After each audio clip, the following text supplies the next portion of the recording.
Hi guys, MrRoflWaffles here. Today we're going to be talking about what happens after you prestige for the first time in Black Ops 7. A lot of you guys are getting to that point now, but you might be a little concerned that you're going to lose stuff that you don't want to lose access to if you prestige. So we'll help you make the decision in this video and just show you what the implications are. Now, we'll be covering the kind of core game implications, like the basic stuff you unlock, and then we'll also be talking about things like what that does in zombies, because I'm a zombies main, so that's probably the most relevant to me. So no matter what part of the game you play, you should be able to get a little bit of insight from this video. So before you prestige, this is what things are going to look like when you're at max level. It'll say Prestige 1 available, and you can actually click through all of this yourself if you want to, and it's not going to give you any sort of surprises here. It's not going to suddenly prestige you. You are going to have like a build up to doing it. So if you want to look at this yourself in game, you can as well, but you get this screen, which gives you a little look at what the rewards are for prestiging.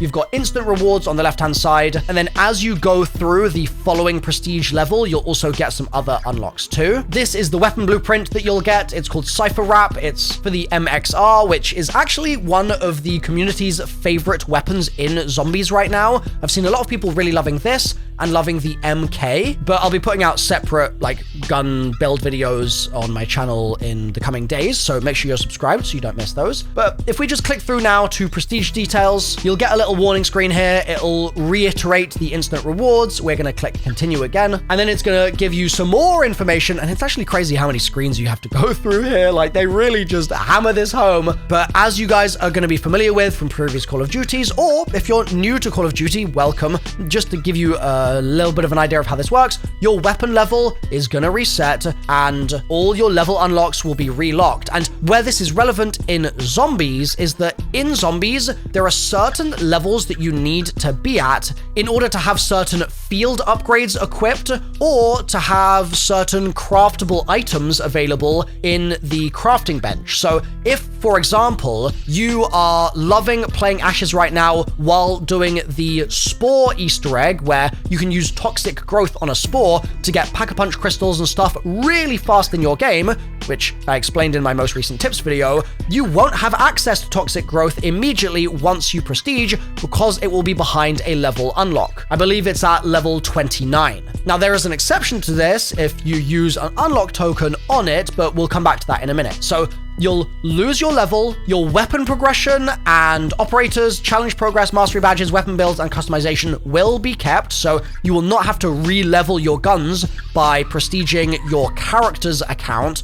That's actually a separate system we'll talk about in a minute. And then you'll get some fresh stats available, and you'll also keep all of your store stuff in case you're concerned about that. So let's go to the next screen. This is then the one where you do the prestige itself. And so this is the point where you'll want to stop if you're second guessing whether you want to bother prestiging or not, but we're going to go ahead and do it here. That's going to finalize. It's going to load a little bit, and then it'll give you a little pop-up with a permanent unlock available. Now, the message that I got here was that it was due to being a Vault Edition owner, because I think if you've got the Vault Edition, you automatically get a permanent unlock anyway, but prestiging each time will also give you a permanent unlock. And so if we go onto this next screen here, we'll see that we're now in the prestige. You've already got those instant rewards, of which one of them is a permanent unlock, but we can now go into our loadouts if we want to, and we can choose what to use that permanent unlock token on. And so you have a choice to make at this point. Are you going to permanent unlock toxic growth, right? Because like we said, toxic growth is so useful to have for those early rounds for doing that side quest. Or maybe you're not just a zombies fanatic and you're actually really in love with a certain gun in multiplayer, like the MPC, for instance. That's unlocked at level 55 normally,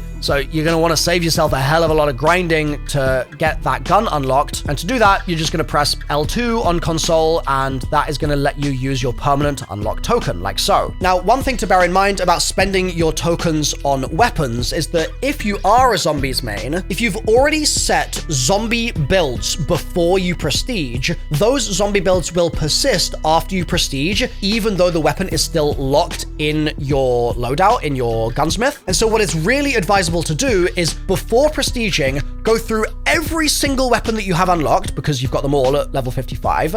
You then make sure that you've set your zombie builds up for whatever you're going to want to be doing after you've prestiged, and then prestige and just get the guns out of the box or off the wall, and you'll have your zombie build version of it, even though the weapon is still locked. It's just the tweaking of the weapon, which is going to be prevented until you eventually get back to whatever level the weapon unlocks at. So that's why I think things like Toxic Growth, Ether Shroud, like that sort of stuff is a more viable use of permanent unlock token than just willy-nilly unlocking weapons that you happen to like that day. But that's obviously only if you're focusing on zombies specifically. So now let's take a quick look at some of the other stuff that you get for that Prestige 1. This is the Operator skin. It's for Mason. It's called Echo Veil, and this is what it looks like. And just for good measure, let's do Prestige 2 as well, and then we'll talk about some of the challenges and stuff that get unlocked too. So we'll go through that exact same flow. We'll enter Prestige 2 here. It'll do its little finalizing thing again. You'll get a new Prestige icon, a new instant unlock token or a Prestige permanent unlock token,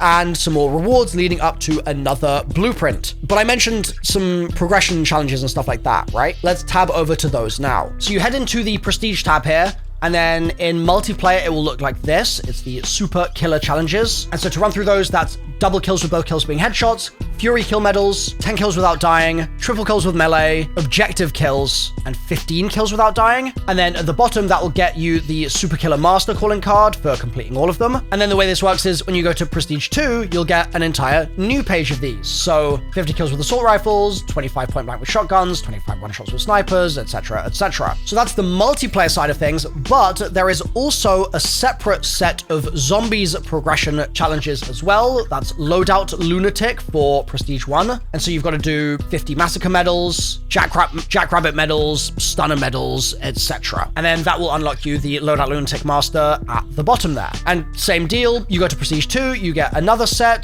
This is what those Prestige 2 ones look like. And the reason I'm showing you these, by the way, is that these will not show up in your game fully unless you've gotten to that Prestige level. So before you're at Prestige 1, you'll just see that they exist, but it won't say the requirements. But then you get to Prestige 1 and it unlocks the requirements for you. And so this obviously repeats as you go up the prestiges from Prestige 2. So that's the core of the prestige system, but there's weapon prestiging, which is totally different, and that works on an individual per gun basis, where you get that gun to its max level, and then you can prestige the weapon, and that will relock all of the weapons attachments, so you'll need to level the weapon itself again. But there is a reason why you might want to go through all of this pain, and that's that you'll also unlock prestige attachments for the weapon. And some of these are dookie, and you can kind of safely stay away from them, but some of them are cracked, and the one that the community is currently obsessing over, at least in zombies,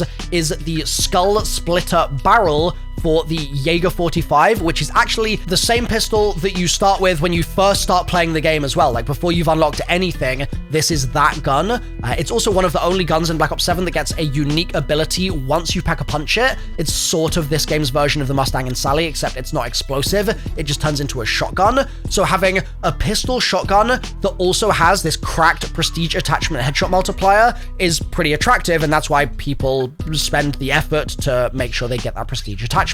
So that's the prestige system. Hopefully this video has been informative for you guys. If it has been, then make sure to subscribe and click through on screen right now to a video of me testing out that prestige attachment on the Jaeger to see if it really lives up to the hype. I'll see you there. Bye for now.